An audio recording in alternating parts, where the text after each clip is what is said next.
3, 2, 1, go. 6 right short, over crest. BeamNG has come a long way, yet it never truly felt like it unleashed its full potential. In fact, it seems like it's missing something big. Despite various hints, one highly requested feature that most car games have has always felt overlooked by the BeamNG devs. Racing. More specifically, track racing, drifting and rallying.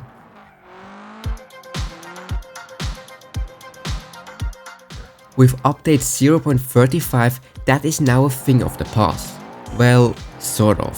The rally mode has been vastly improved, a dedicated drift track and the new drag strip have been added, alongside many other related improvements. A big thanks to the BeamNG team for providing me with early access to this update. However, keep in mind that what you will see in this video may not reflect the final state of the public release. Released as a heavily work-in-progress feature 3 to 4 months ago, one of the community's biggest wishes for the rally mode was the addition of voiced pace notes. And as you probably guessed from the intro, we finally got them. 80, flat left, over crest. You can choose between two British male voices at the moment, one being a bit more relaxed than the other. Fast, medium, left, long, Sammy, you are wrecking the car! No, just kidding, it's not that intense. Open hairpin left, don't cut, 60. Aside from that, nearly every rally configuration in the game has been retuned, new ones have been added, and we've got an abundance of rally-themed props. I couldn't find any significant changes to the rally-related physics in the changelog, but that makes sense. After all, no other game nails off-road physics like BeamNG does. I would actually go as far as to put BeamNG on the same level of realism as Richard Burns' Rally. There's still a long way to go for BeamNG when it comes to rally stages, of course, but purely in terms of physics, they are almost equal. Let me know in the comments whether you think BeamNG rivals RBR. Before moving on to drifting and drag racing, I'd like to clarify that the rally mode is still in experimental stage as of right now, so bugs are to be expected. Besides the new drift track, this update doesn't introduce as many back-end improvements to the drifting system as the previous two major updates did.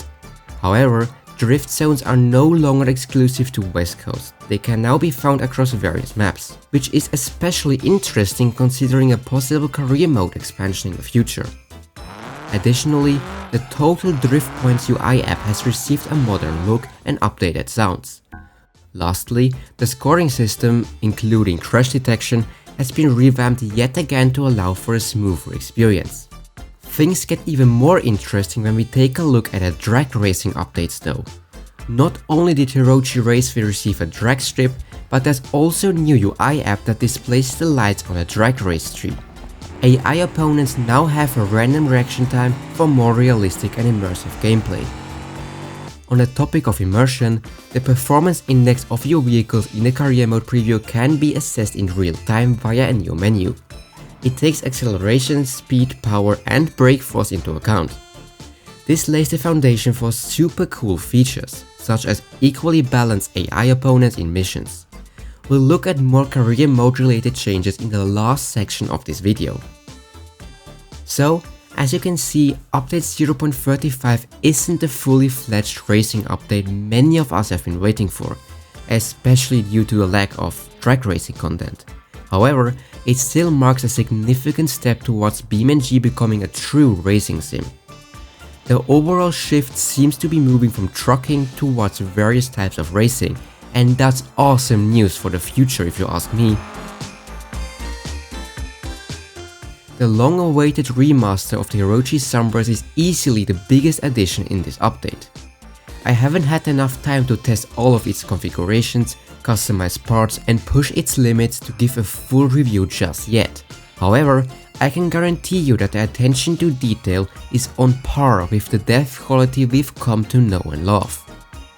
The remaster features 39 configurations, including a wagon body style.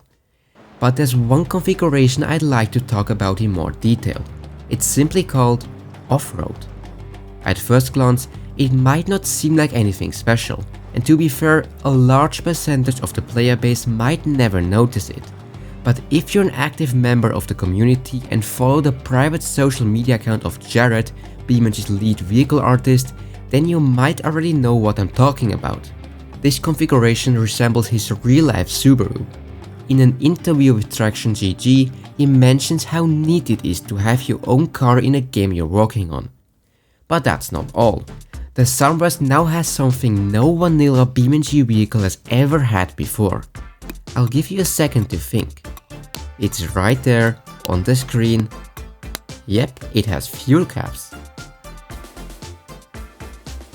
Since I've read through the changelogs, I'm going to give you a brief overview of the most important changes in my opinion, some of which are so subtle that they might be easily overlooked. The radial menu has undergone a major overhaul and is now controller friendly. The world editor has received a new tool called Building Architect, which dramatically shortens the map creation workflow. This is huge for map modders. The map selector now shows you recently used maps and spawn points. BeamNG's old American muscle cars have been slightly refreshed with updated textures and lights. I could probably fill this entire video with before and after comparisons. The devs have done an outstanding job. The Replay UI app has a new look, a lot of new liveries have been added, the career progression system has been renamed to Career Paths and redesigned to feature 4 core paths, and lastly, the orbit camera's pitch is now dynamic, adjusting based on your speed. You can customize this to your liking in the camera settings.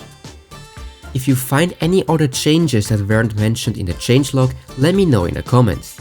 For now though, have fun and explore 0.35. See ya next time.